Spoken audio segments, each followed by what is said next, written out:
Now I'm going to show you how to create the shell using oil pastels. So to make this, we're going to be choosing two colors that we might want to use inside the shell.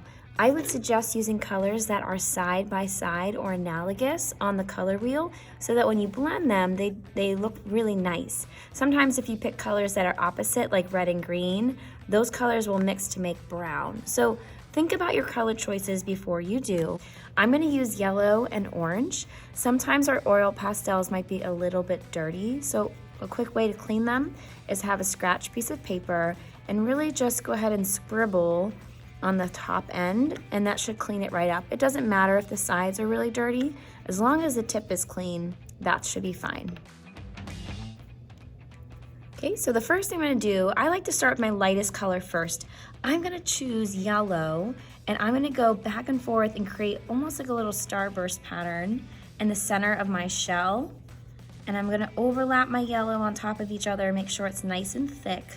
I have a good layer on there. I'm going to do the same thing to all of my pieces on the shell.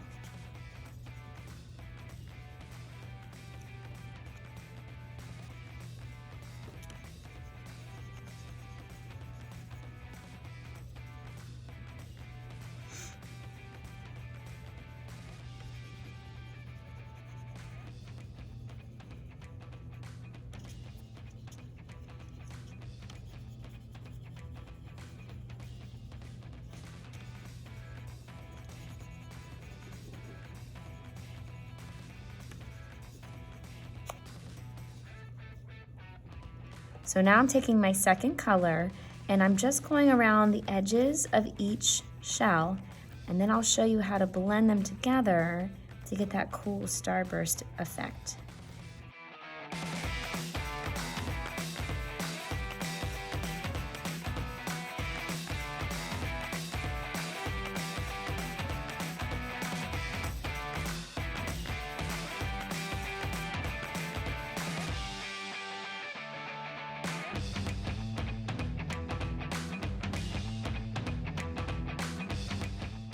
Okay, so my next step is to take my center color and I'm going to take my oil pastel and overlap right where those two colors meet. I'm going to go back and forth this direction towards the center, and it's going to start to blend together and make this cool starburst-like effect. I'm going to do the same thing on every part of the shell.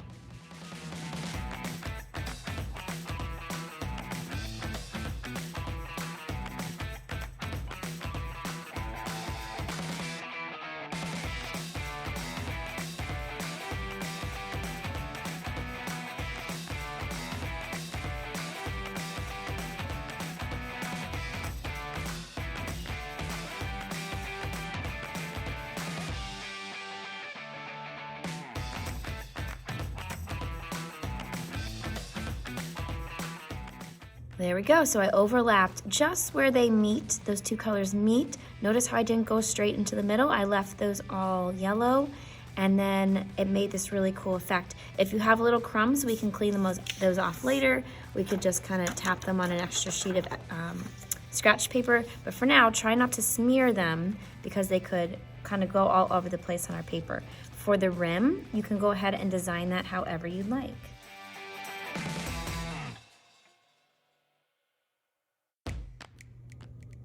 Now we're going to work on the body of our turtle, and I'm going to choose some different colors of green to work with. So I have light green, dark green, and I can actually make different tints of green by adding white to my color.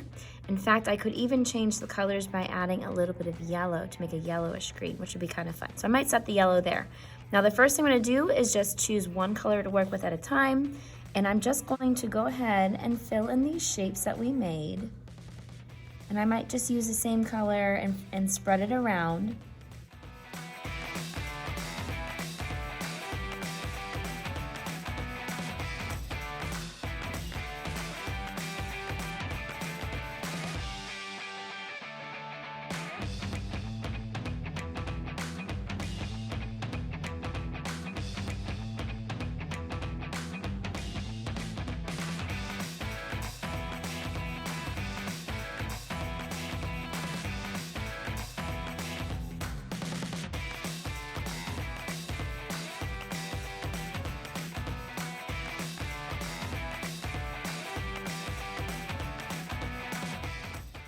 try to do your best to fill in as much of this white paper as we can. Now in these other spaces, I can create different tints of green. So for example, if I wanted this one to be a light green, even lighter than this one, I could lay down this light green and then take my white and just go ahead and color on top with my white. And you can see that I'm starting to make a little bit of a different color here. In fact, sometimes you can start with white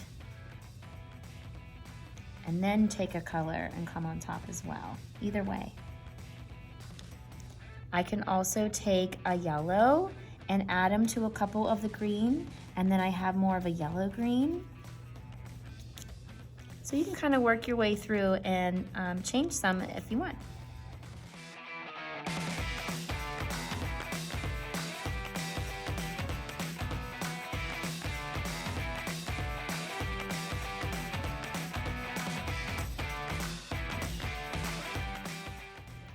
If you decided to add some pattern around your turtle's eye, these little spots might be tiny, so these oil pastels are kind of hard to control in the little spaces.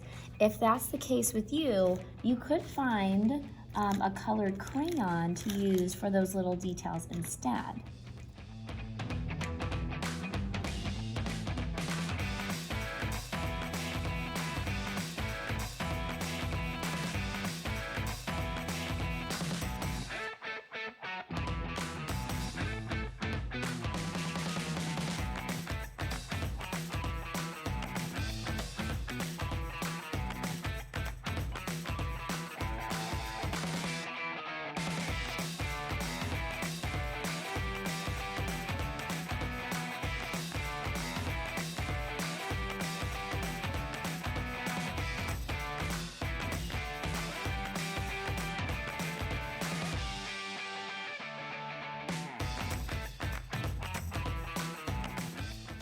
If your black Sharpie lines got a little lost with the oil pastel, you could take a black crayon, and what you do is just kind of go back on top of those lines a little bit to bring them back to life.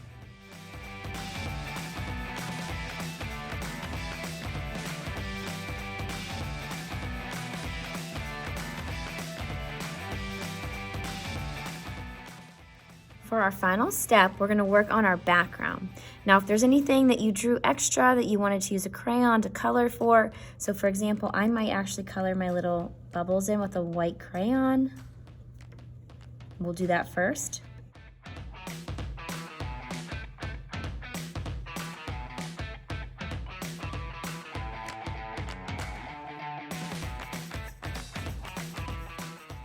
All right, now I'm gonna choose a design from one of the texture plates that I want to create in the background.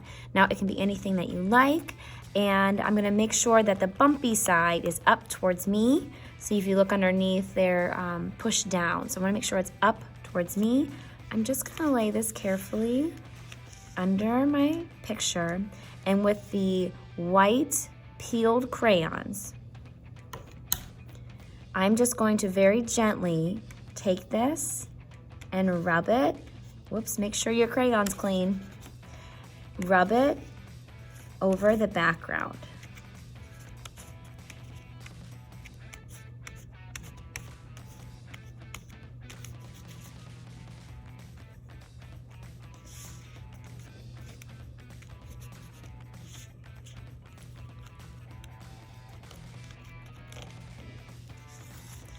Okay, if you need to move your picture up so this part is now on the texture, you can go ahead and do that.